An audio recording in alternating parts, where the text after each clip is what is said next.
Ladies and gentlemen, should we go to war with Russia? What a crazy question that is. But you know what? As we move forwards in time, I can understand how more people are asking themselves this question.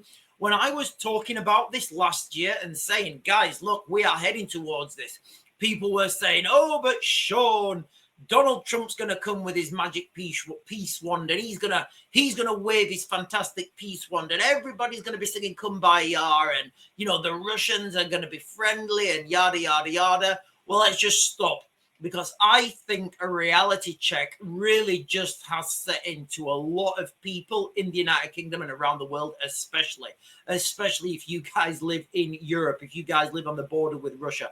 But before we get into this, ladies and gentlemen, can you do me a real big favor, please? And hit the buttons down below, the like, the follow, the subscribe button. Really helps me out when you guys do that. So I get asked this question quite a lot. Sean, why are they fighting? Why don't they have a peace deal? What I don't think people understand is the bigger implications of what people are saying. Right now, since 2014, you've had Russians basically occupying sovereign Ukraine. I don't accept the argument that NATO's been expanding. I certainly don't accept any arguments that there's been a provocation. NATO have been provoking the Russians. Let's see how many people can get away with that in a court of law. So I don't take any of these arguments, but I understand those arguments are there. So you've got to microcosm this right down to imagine if this was at a local level. You have got a situation where your house, your garden, you own that house and your garden, and your neighbors just decide to take some of it. And you say, well, hang on a minute, that's my garden. I paid for that. That's my garden. And then they take a little bit more. They say, oh, no, you provoked me. You guys were, we used to be friends, but now we're not friends. And you've been having a real good time in your house, and you provoked me. You provoked me by having a good time, wanting to get another job or something. And actually, I'm not just going to keep this little bit of a garden. I'm just going to keep inching it forwards a little bit every day. You would get upset, wouldn't you? And at what point, and ask yourselves this question, ladies and gentlemen, at what point would you just accept, all right, you can have that bit? And if you do just say, right, okay, you can have that bit of garden, how do you know they're not going to take more of that in a couple of months, in a year, whenever they feel like it? How do you know that onslaught is not going to continue? Ladies and gentlemen, at some point, you have to draw a line in the sand and say, this is as far as you go, no more. I'm willing to throw everything at this scenario to either defeat you or you will defeat me. But you know what? Next time you think about taking somebody's land, you're going to think twice. So that's kind of the situation we're finding ourselves in here. And, I totally get a lot of, all these people that come out on the mainstream and they say, Britain shouldn't get involved. And I get that Britain shouldn't be involved. But you know what? Britain is involved already. And I've said that this day is coming from weak political leadership, people who don't see the writing on the wall, people who think they know Russian culture better than people who've lived Russian culture. This is the situation we find ourselves in today, right now. So very soon, it's kind of not going to matter anymore, because do you know when it's not going to matter? When the first one of those intermediate ballistic missiles, when the first one of those hits a NATO country, God forbid if it hits the United Kingdom. I've done many videos. I say, I think if another country is to be attacked, I think that's going to be Poland. And again, what I'm hearing from my sources on the ground in Ukraine is there could be a big Belarusian push within a matter of days, not weeks or months, within a matter of days, because it's really cold out there at the moment and the cold weather suits the Belarusians. We're talking about, I'm speaking to people who are serving in the British military. I don't know if they've got any inside information, but what they're telling me is this could be declared within a matter of months. You've got Keir Starmer now talking about British boots on the ground as part of some sort of peacekeeping force, which would need to be agreed by the Russians. And I can't see that ever happening, ladies and gentlemen. It's just never going to happen. Can you realistically see the Russians saying, yes, okay, NATO forces can go into Ukraine and, for example, go up to the River Dnipro? Never going to happen, not going to happen. It's just absurd that people are talking about this. So should we go to war with the Russians? Well, you know, it's not by we, I mean Britain. What people, and again, I've done lots of videos about this. What people fail to understand is Britain won't be going to war with Russia on their own. And I'm not, let's just for the purpose of this video, let's just pretend that we are in the build-up now. Let's just speculate, ladies and gentlemen. Let's just pretend that we're on the road and we're in the pre-war build-up, because obviously nobody has a crystal ball. Just go look through back through my videos, guys. I don't want to keep saying I told you so. But I literally told you so. Like over a year ago, I was saying that this is coming. Literally, I said exactly what would happen. Anyway, so the argument for, a conflict with the Russians, it's more of an argument about sovereignty, and do you accept that? Do you let that happen? Because if you let that happen in Ukraine, then you open that precedence. Then you say, right, okay, if you invade a country, it's totally fine. You can just take that land. That is just totally fine. Yeah, we've let that happen. We just tick that off. Okay, right. What if they invade? Poland next? Right. Okay. Yeah. Well, we've opened the precedent with Ukraine. As long as they only take a little bit, that's fine. Okay, they're taking more every day. Right. Well, if we ask Vladimir Putin if he'll stop, he might stop once he's taken Krakow. No, he's not stopping. He keeps pushing. Right. Okay. Well, maybe at some point he'll stop. At what point do you say, like, enough is enough? It's dark times are coming, ladies and gentlemen. I've been warning about this for such a long time. Now, I'm going to talk to you guys now about how I see the first months of this conflict going.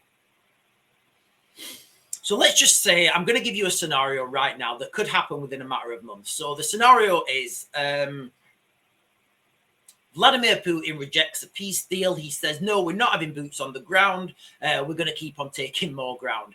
Now, I personally think that's what is going to happen, but it's just a crazy conspiracy theory right now, because obviously Donald Trump's going to come and he's going to give that fantastic peace deal. Everybody's going to be happy. Everybody's going to be giving him high fives, bro hugs, and, everything's going to be great, really. So let's just say that, Donald Trump comes with a peace deal. It's rejected by Zelensky. Vladimir Putin doesn't say anything, but he was going to reject it anyway, but he let Zelensky reject it. And Britain says that, right, okay, we're going to put boots on the ground. This is going to be a British-led European military. There's lots of talk about the European military. I think they're calling it the European Security Scheme. Whatever, it doesn't matter. And, and what we have is, just for the scenario, we have our first clashes with NATO troops versus Russian troops. And by NATO troops, I mean green NATO forces with all their logistics, all their tanks, everything, versus the Russian front line. These front lines come to a loggerheads and they finally meet. Day 1 to 30 is going to be an absolute whitewash.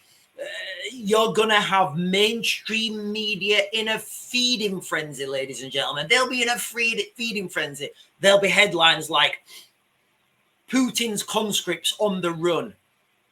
Cheap Russian tanks, no match for NATO's firepower. NATO takes 20 kilometers in less than an hour. British troops force back thousands of poorly trained conscripts. That's how the first 30 days will go. But you know what, ladies and gentlemen? Russia knows this. Putin knows this. Everybody understands this.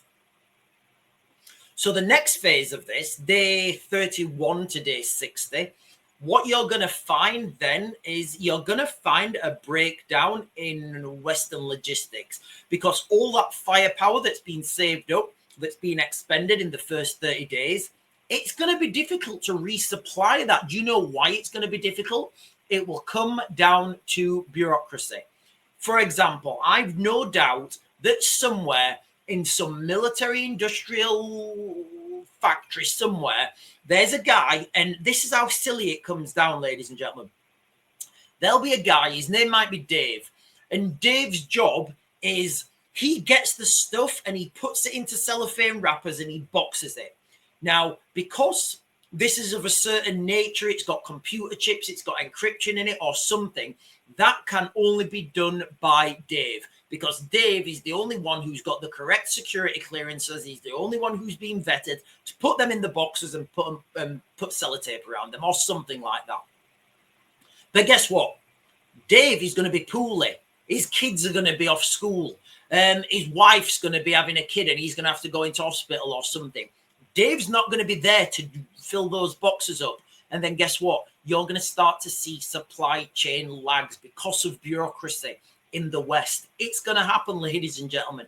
It will happen. Mark my words. And if you think I don't know what I'm talking about, go and look through my other videos. Just literally go and troll them when I'm talking about boots on the ground, the diversions, war in the Middle East, Donald Trump's war in the Middle East, March 2026. You know, all these things I've been saying. This is going to happen with the supply chain lag with NATO. Now, this will be happening in lots of different factories in varying degrees. Those people who are soldering those components together, you know, there's going to be supply chain issues because it's going to boil down to niggly little things.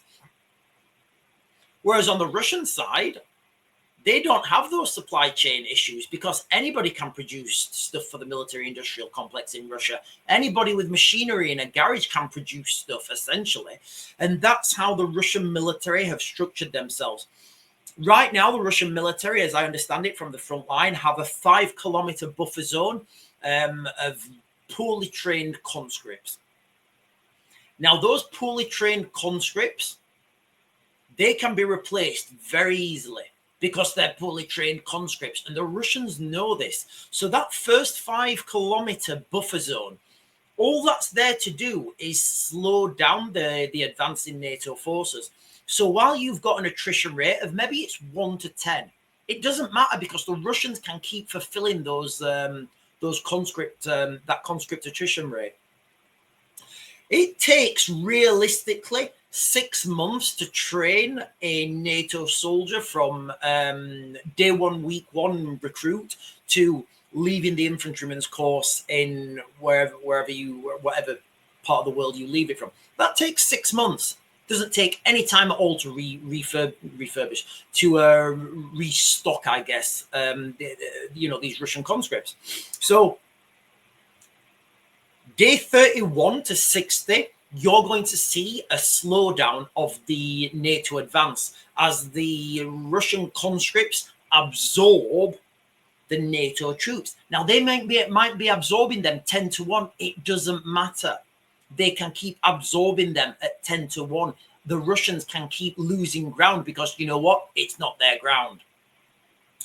Day 61 to 90, you are going to start to see you're going to start to see more or less a slowdown to a stop of the NATO advance.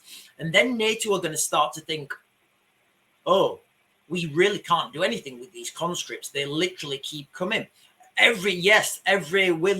taking down 10 of theirs for every one of ours. But that attrition rate is sustainable by the Russians. It's not sustainable by NATO. And then I think from 3 months on, so from day 90 onwards, you're going to start to see a slow, methodical Russian push. And at that point, ladies and gentlemen, that's going to be the moment when NATO think, or the Europeans think, okay, what did we just do? And then at that point, why would Russia stop in Ukraine at that point? Russia's already at war with NATO, so why wouldn't you vanquish your enemy? Ladies and gentlemen, that is just how I see this going. That's my analysis, my opinion, and my speculation.